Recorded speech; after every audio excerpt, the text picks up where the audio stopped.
Testing microphone. Thank you.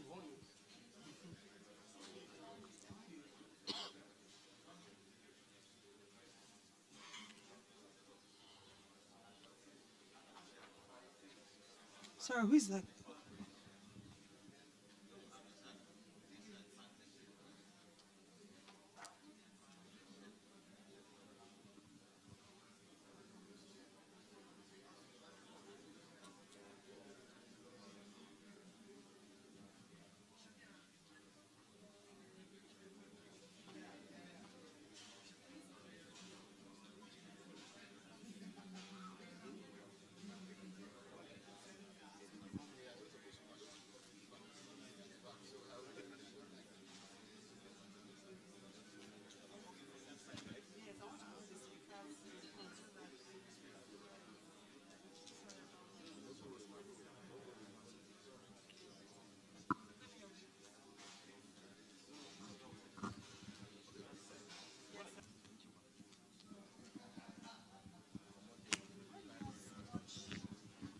Why do you have so much on here?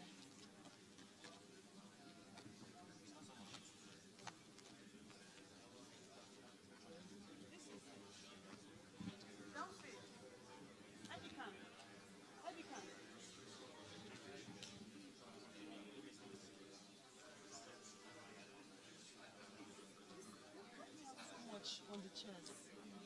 I don't understand. How are they different? This and this, what?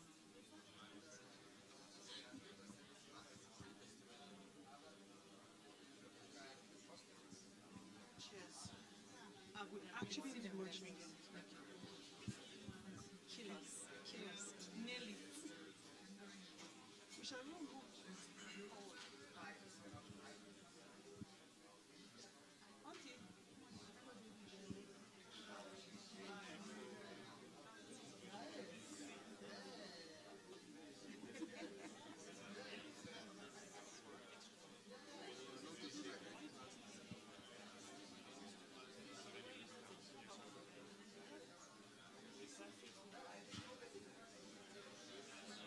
Yeah, okay.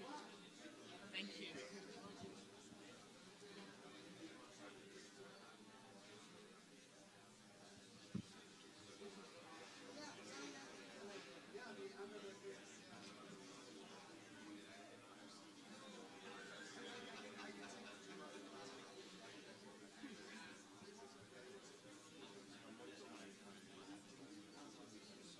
Jean. Jean. I want to get something for my bag.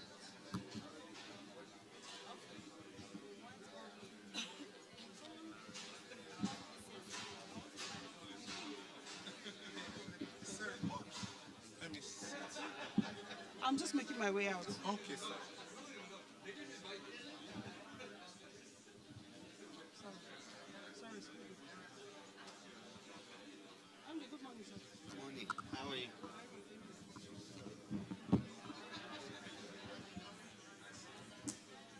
Ash. So your the other MD, Yeah, there are two potential. Okay, one MD of the Nasani, Naseni. his people put this for him here. Who? His guys put this for him here. Okay, he's around, right? Okay, okay, so that's one. So him, then we. How are you?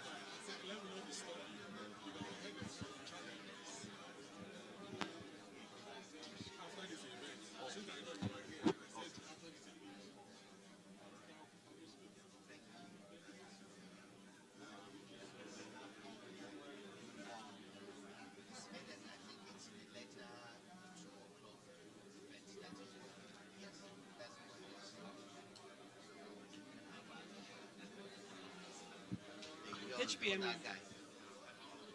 Yes, HPM. I don't know if ED rep is on but I don't we can see have her it. here. Yeah, we can have it. Is EDREF coming? Sorry. Is EDREF coming? She's, okay, she's coming. Okay. EDREF is coming. It's coming, right? Yes. EDREF. Okay, sorry. Mr. Femi.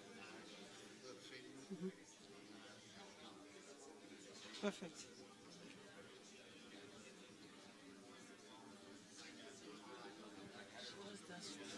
To make a transfer. She just dashed to the bank to make a transfer. Because if she doesn't do it, before you know it, 4 o'clock. Okay. Okay.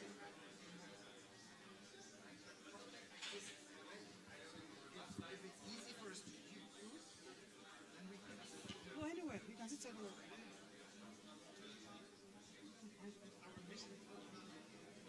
The part so.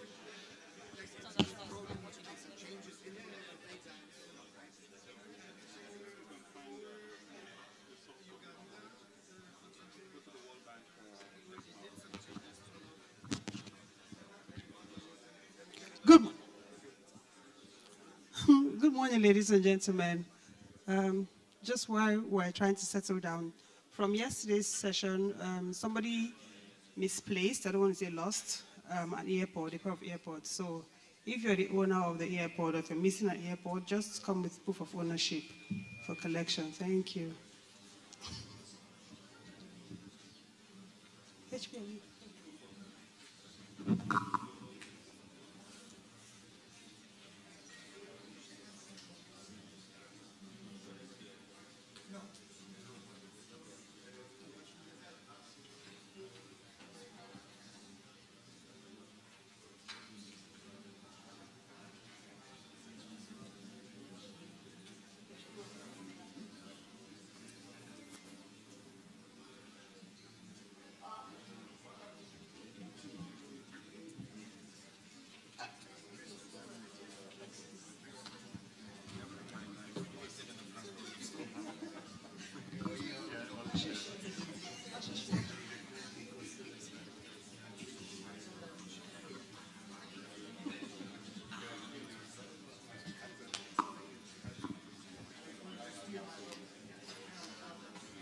So once again, good morning, ladies and gentlemen, and thank you for taking the time to join us in this session.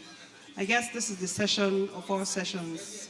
This is what the private sector has been waiting for. So let's just hit the ground running, like we like to say, and call on the HPMU for the overview of the DES.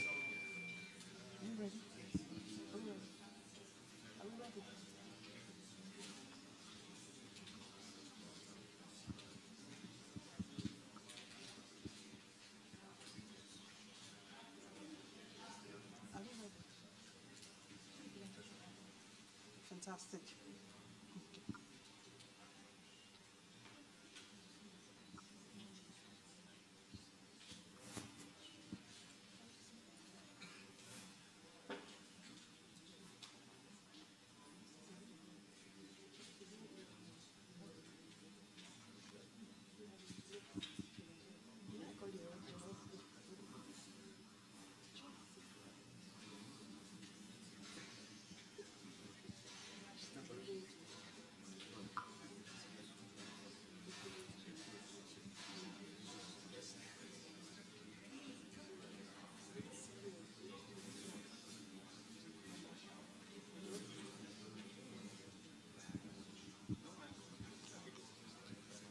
All right, so the HPMU, the head of the project management unit of the Nigeria Electrification Project, and by extension the DES, will give his overview of the program. Thank you.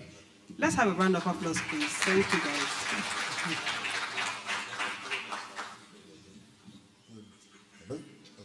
Good morning, everyone.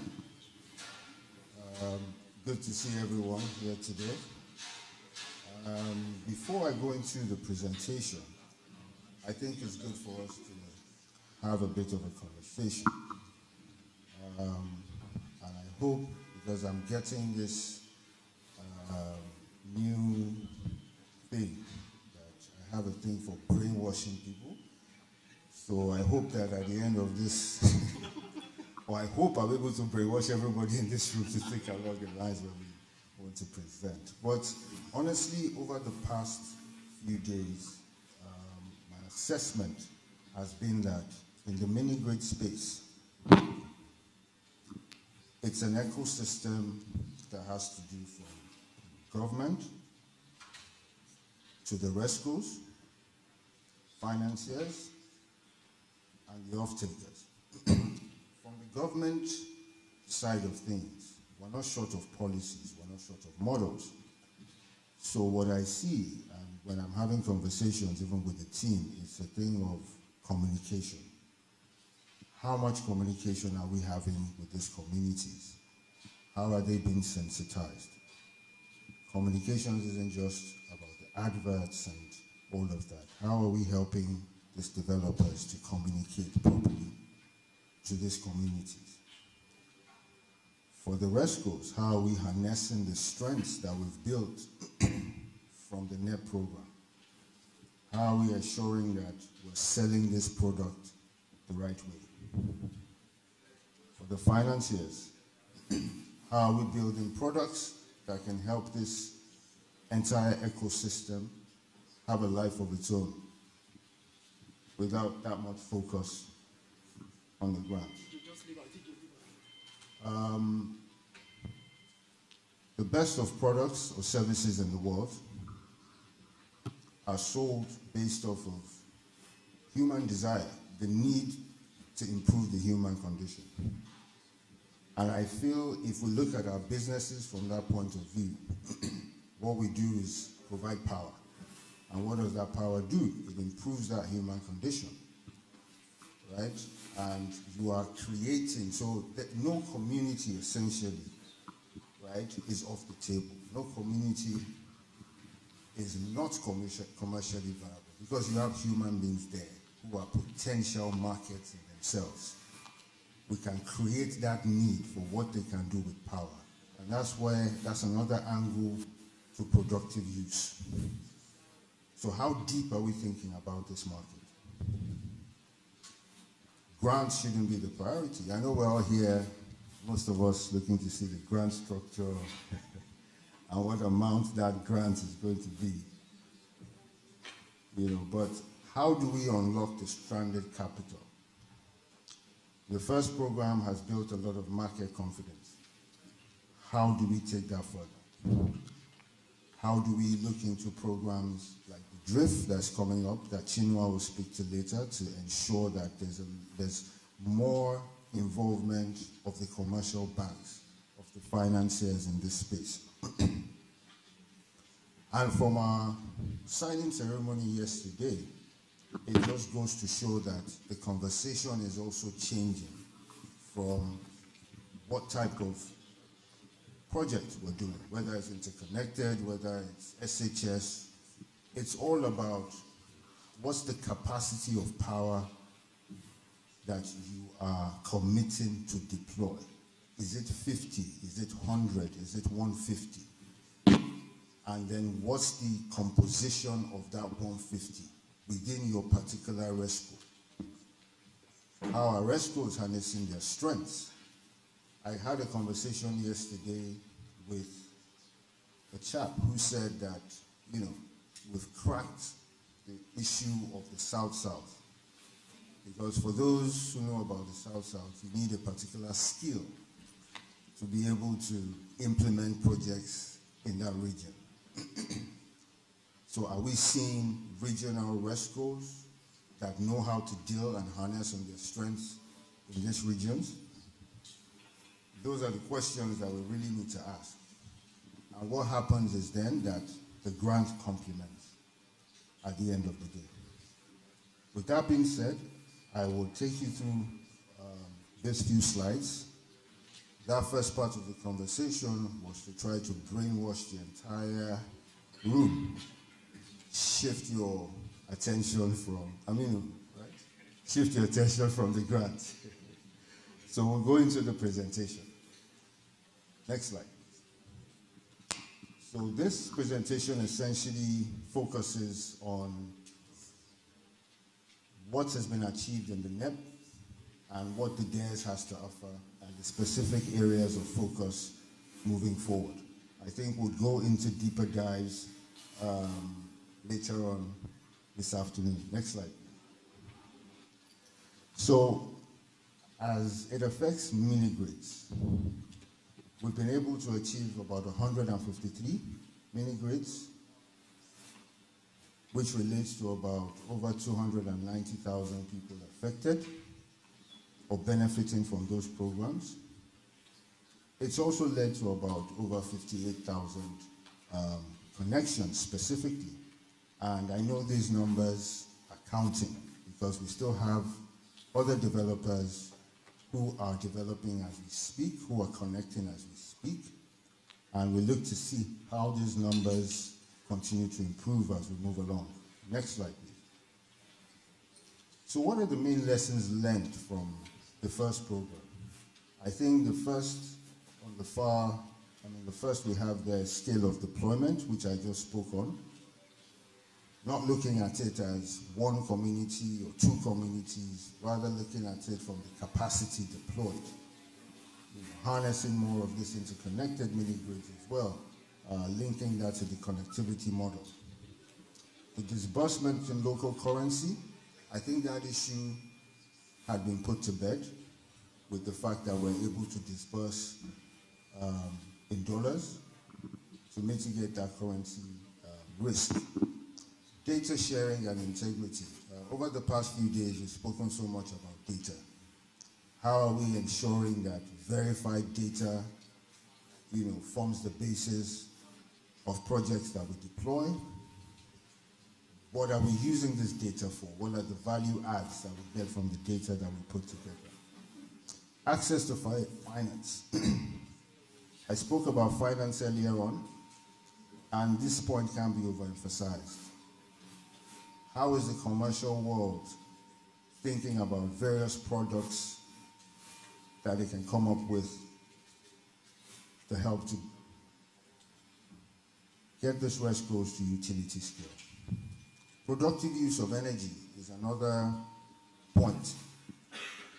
Changing it from the productive use of equipment to just looking at it for the entire value chain as productive use of energy. I know we've spoken about this extensively yesterday, so I wouldn't want to stay on that. Next point, next slide, please. So in the DARES, the composition of all the components, particularly because this is the mini-grid session, the first one we have there is obviously the mini-grid for economic development, productive uses, which is closely linked to that, and then urban access through rooftop solar. These are just the broad components that we have. The pipeline of projects are developed under. Next slide, please. So what's the projected impact of the DARES program? We can see the multiples that we're heading towards. We can see the scale that we're willing to achieve. And of all the targets here, I think the most striking number is from 11 megawatts to over, I think we'd update that to over 300 megawatts. We just signed an agreement yesterday of a company committing to 250 megawatts. So if that company is able to achieve that, I think we're looking at multiples of that number. And then that then transcends to all the other numbers that we have at the top. Next slide, please. So what's new in the outlook of the new DARES program? In the funding aspect, we're looking to see how, in partnership with companies like InfraCredit, we can raise early stage financing to support the development of these projects, because we've seen that that's one of the major bottlenecks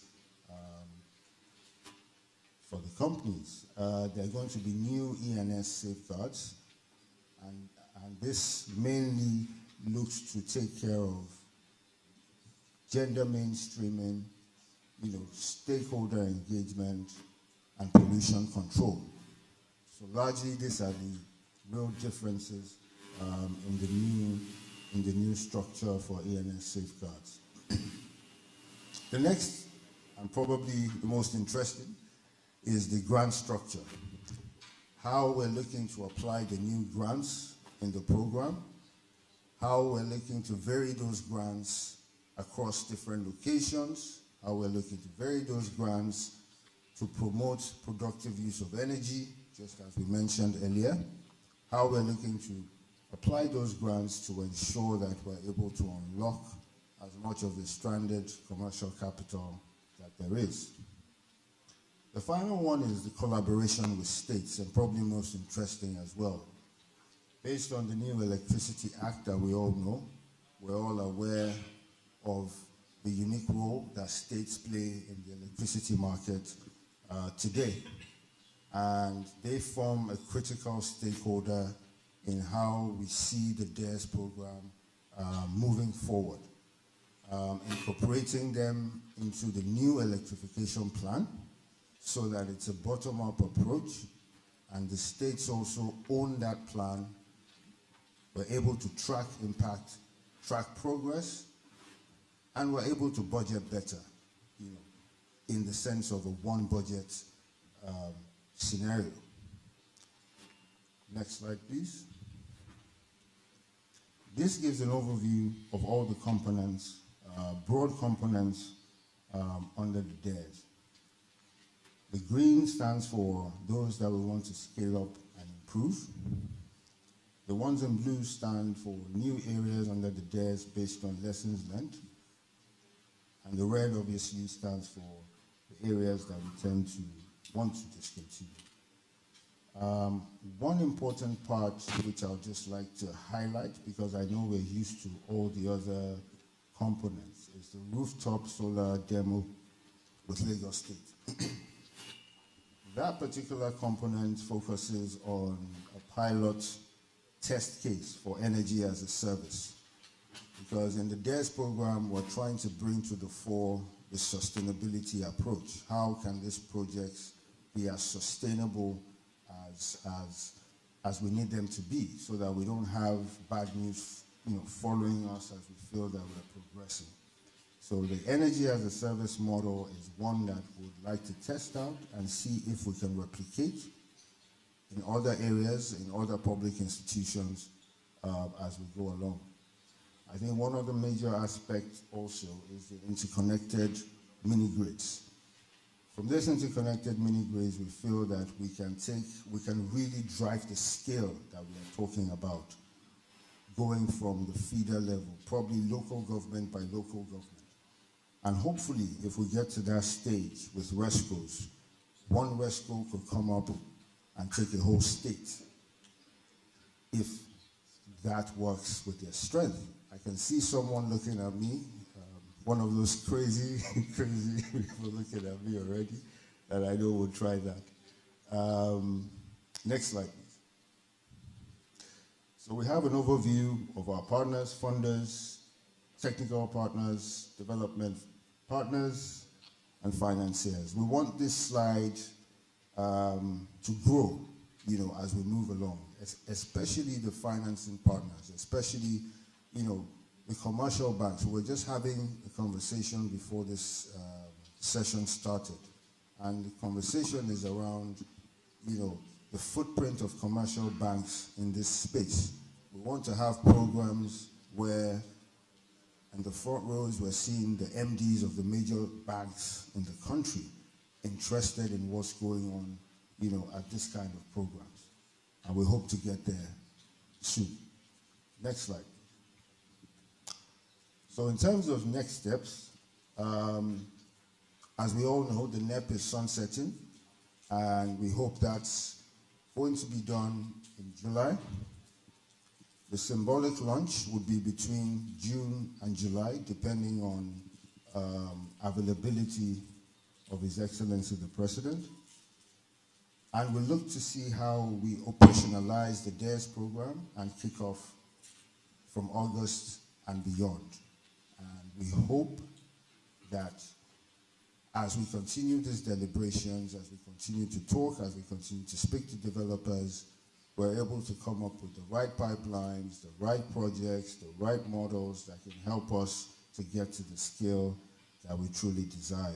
As we go along, we want to ensure that no one is left behind in our journey. Thank you very much. Thank you very much, HBMU.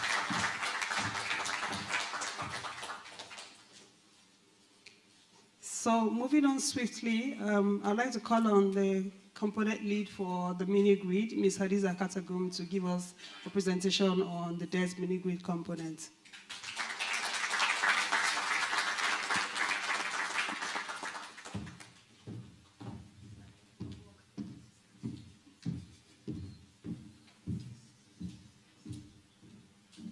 Good morning, everyone. I'll take us through the technical aspects and grand structure of the mini-grid components, which I know everybody's really excited to hear about. Sorry, so, next slide, please.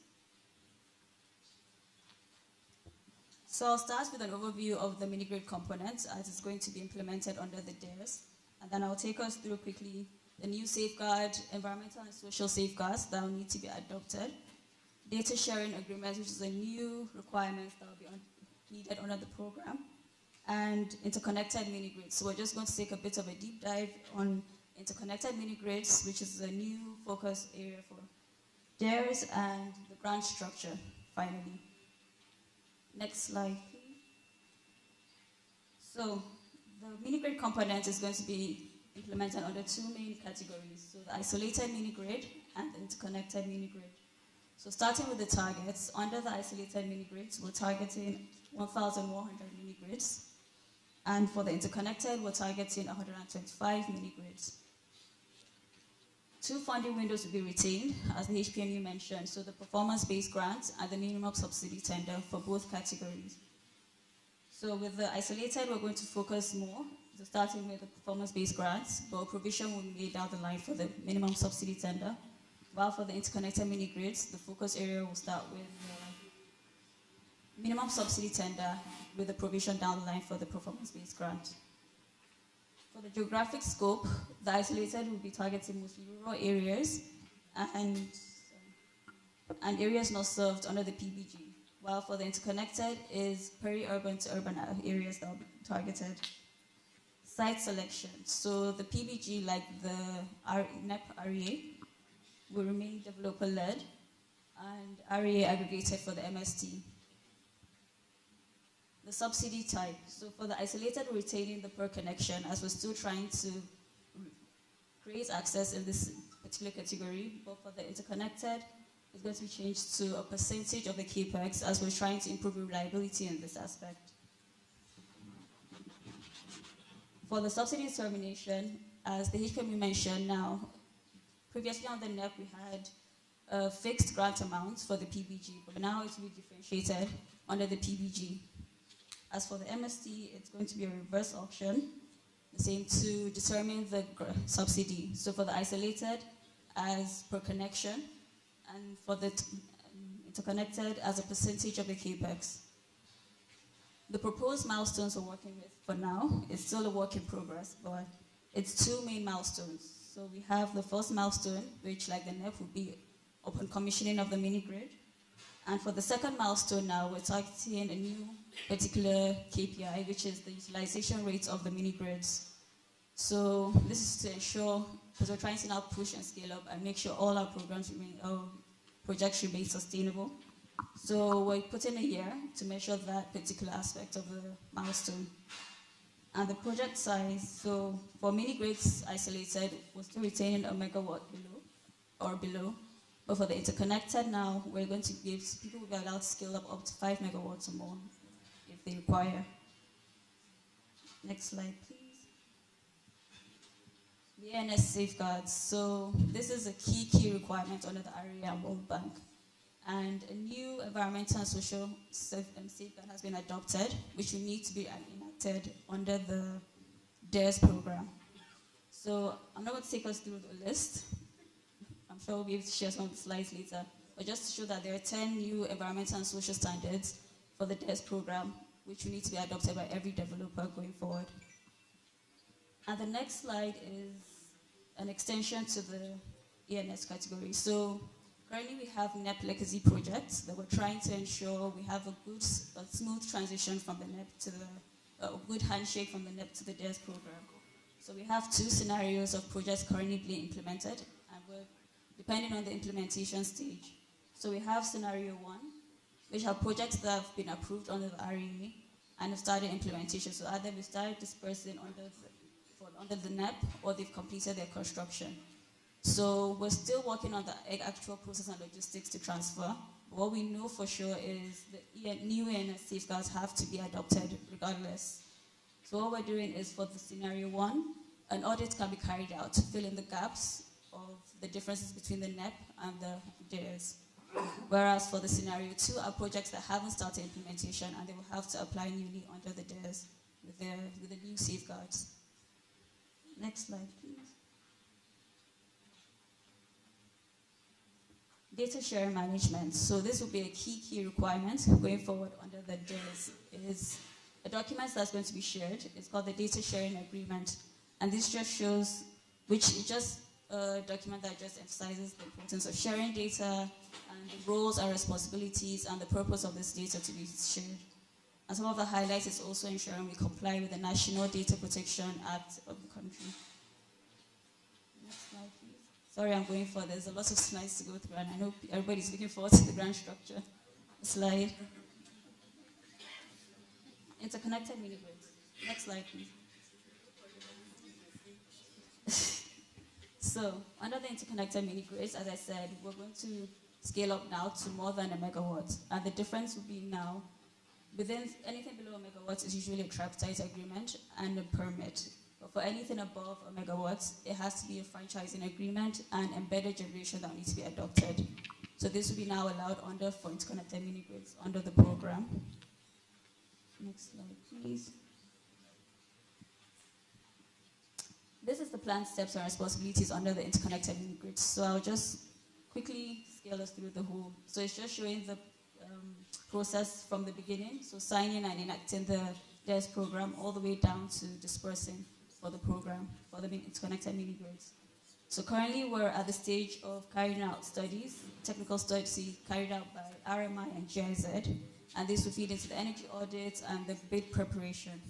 And then once that's approved, we'll start bidding process. So sending a request for bids, proposals sent by the developers, down to when we start approve and start dispersing the grants per capex as specified percentage. Next slide, please.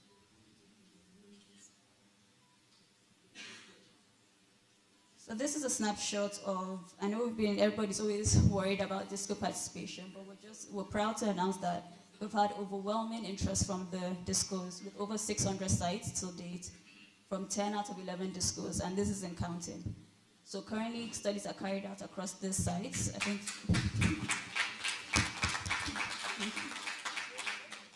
And in counting, so we're hoping as time progresses, we'll be able to get more sites and more interest from the discos. Next slide, please. So, grant structure. Next slide. So what will be new under the DARES? We're going to start with the ring fencing. So grants under the DARES will be ring fence per application. So this ring fencing will be first for a year. That's the first duration of your contract. So a year to your commissioning. And once you're able to achieve a milestone, you can unlock your funds and still be retained. So this is just to help with fund management and also comfortability for the financiers and developers as well. Okay, I'll just continue. So the next is differentiated grant levels, which we've discussed. So this is according to site characteristics, which we will discuss a bit more detail with the next slides. Under the DARES, we're going to start approving. Sorry. So under the DARES, we're going to start approving DC mesh grids, and they'll be eligible for grant funding as well. And we're going to start harmonization of grants with tariffs. So grant applications with tariffs will be harmonized moving forward under the DARES. And a new, I'll say playing around, but a new proposed implementation step we're taking is to do staged implementation. So a way to encourage people to build projects in phases, because we have a lot of situations we know under the NEP, where there's an increase in demand and a need to scale up or expand on systems. So this is a work in progress. In-house, we're still also discussing this, but it's something we're also considering to allow for projects to be phased up in the program. So more on the grant structure. Next slide, please. So going on this, for the differentiated grants, we're going to use a GIS approach. So this is using different parameters to be able to determine the different characteristics of a certain site and what grants they will be able to fall under.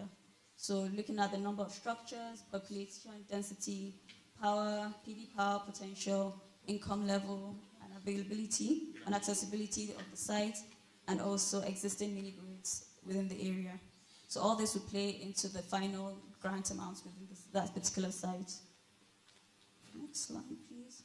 So what this would, in essence, show is places with lower number of structures, lower income, lower density, tend to require higher grant amounts. And then areas with high densities, high income levels, and solar irradiation will tend to require a lower grant amount. I know I use the word low. We're not talking about grant amount now, so please nobody should panic at this stage. Next slide, please. So the GIS platform with various data sets, including input from NEP and a few other sources, will be used to determine the specific parameters. And a standardized scoring mechanism will be used to categorize each site for the grant amount. And a cost for service model is going to be developed to determine the grants indicative of the tariffs of the areas. And this model will be taken from the cost and demands of each mini-grid site, and also validate standardized formula. A standardized formula will be used basically to determine all this going forward. Next slide, please.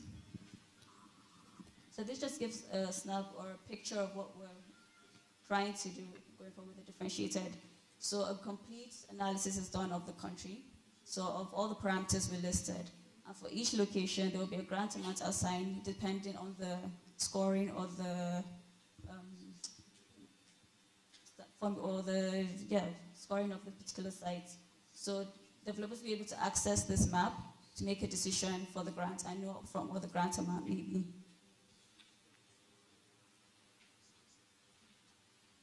Next slide, please. So mesh grids. So as I mentioned now, mesh grids will be eligible under the program for grants.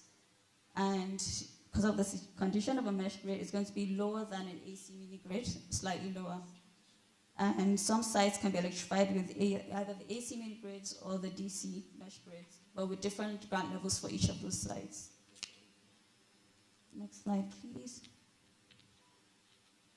And also under the program, we're going to be allowed to combine, a company registered under mini grid window will also be able to apply under grants for the SHS window, but you can only claim grants for one connection for the site going forward.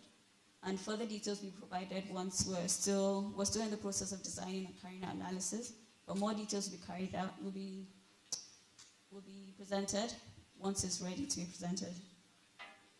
And that's it now for the mini grid. Thank you so much. Thank you so much, Hadiza. Beautiful presentation there. So we have looked at the overview of the DES and we have looked at the mini-grid components. So now we'll just start talking about what ties it all together, which is financing. And for that, I'll call on Mr. Chinua to make his presentations. Thank you.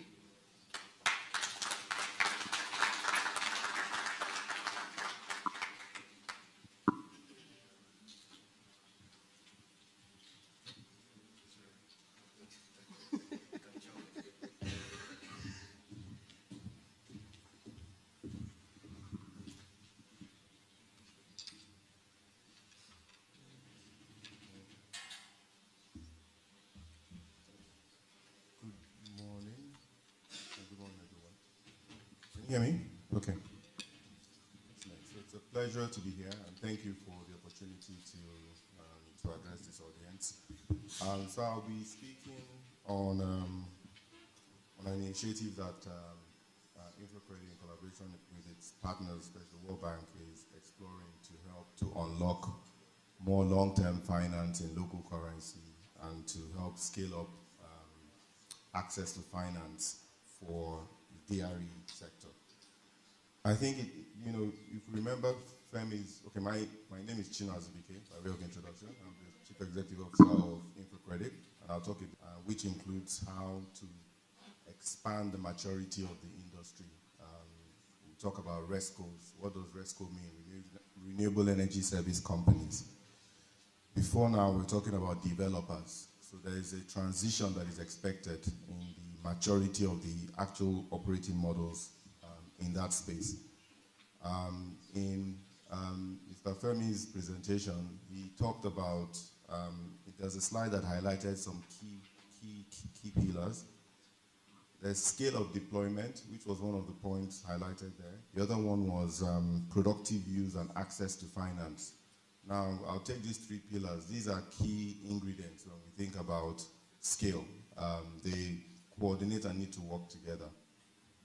I don't think my slides are up. Are they up now? So this brings me to why I'm here. So the institution I work for was established by the Nigerian Sovereign Investment Authority alongside international DFIs, and now we have private institutional investors to mobilize long-term credit using guarantees to finance infrastructure, to attract local pension funds, institutional investors to lend to infrastructure.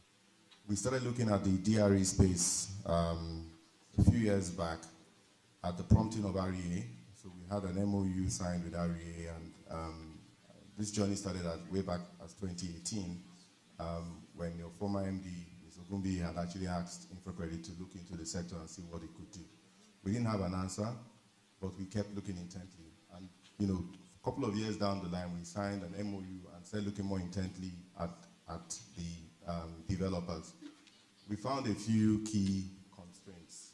And this is typically why, I think, when you say why are commercial banks not sitting in the room, it is the perception of risk.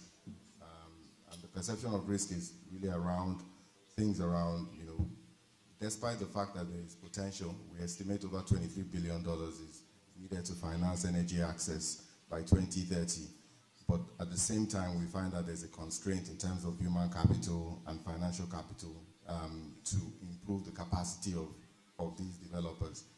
This is part of the reason why, despite the pipelines, there is a constraint in long-term funding being able to be attracted into that sector.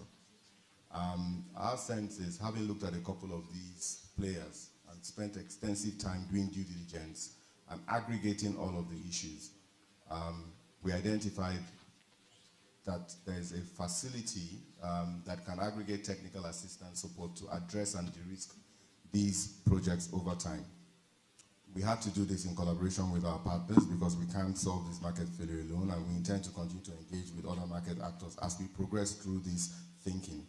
So there's an opportunity, and this is what I would like to talk about. And I'd like to thank Ashish here, the World Bank, and the team who've been working with us over the past few weeks, months, to ideate around this process. Next slide. So I think I'll jump the next slide. It's just simply about us. I'll talk a bit more about that subsequently. Everyone knows the World Bank. So I talked about the pension fund. So InfoCredit over the past few years has been able to use guarantees to mobilize domestic credit from pension funds. Go to the next slide. Today we talk about access to finance. Yes, domestic institutional resources exist. Our pension fund investors are very conservative, but they do invest in non-sovereign instruments. They invest in corporate credit. We have been able to provide credit guarantees to enable companies to raise long-term finance as long as 20 years from local pension funds. Pension funds can invest up to 6.9 trillion in corporate credit, but they come with terms and conditions. And the theory here is, how do we unlock blended finance? What is blended finance? It's really bringing commercial funding and what looks like grant funding together to de-risk projects, reduce the cost of capital, and drive sustained growth. And technically speaking, blended finance is happening, but it's not in an organized and institutional way. And we believe that being able to organize, you know, the market in a way that can drive more capital allocation will benefit all of the players here. The next slide, very quickly, I talked about what InfoCredit has been able to achieve. Over 213 billion naira of financing have been mobilized in long-term finance. We've crowded in about 19 local institutional investors to lend to infrastructure projects, from energy access to telecoms to healthcare, across the spectrum. So the theory that pensions can invest in infrastructure is proven in Nigeria. They can invest 15 years, 10 years, 20 years, and 7 years in debt if the debt is, meets the criteria. Typically, we provide these guarantees, and it is rated AAA because we have a rating that is the same as the sovereign.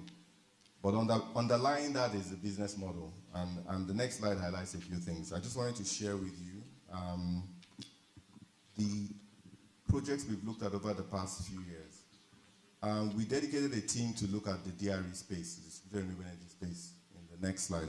And across this spectrum, obviously, DRE, mini-grid is one component of many other models, right? There's interconnected mini-grid, there's mesh grid, I can see Okra here, there's CNI, there's SHS. So all of these models all fall into distributed renewable energy transactions. We can see number one is productive use, and in the earlier presentation that was engaged. We all know that sustainable, business models in off-grid rural locations need commercial enterprise to scale. And lack of that has been a constraint in looking at the average revenue per user or being able to predictably forecast where revenues will come from. Other issues such as financial model, the way the contracts are written, lack of equity, some of the ESG issues, governance, business plan, and a few of these points that we've worked with RE in the past to address, but with these problems can be developed. They're repetitive issues. The point is, the business model itself is modular, it's distributed, which means that they're homogeneous. So if we can aggregate the data and make it open source in some form, then we democratize what looks like fragmented knowledge. People ask, what is required to access credit? It's an open question, the flow of projects that come to the market and specifically also come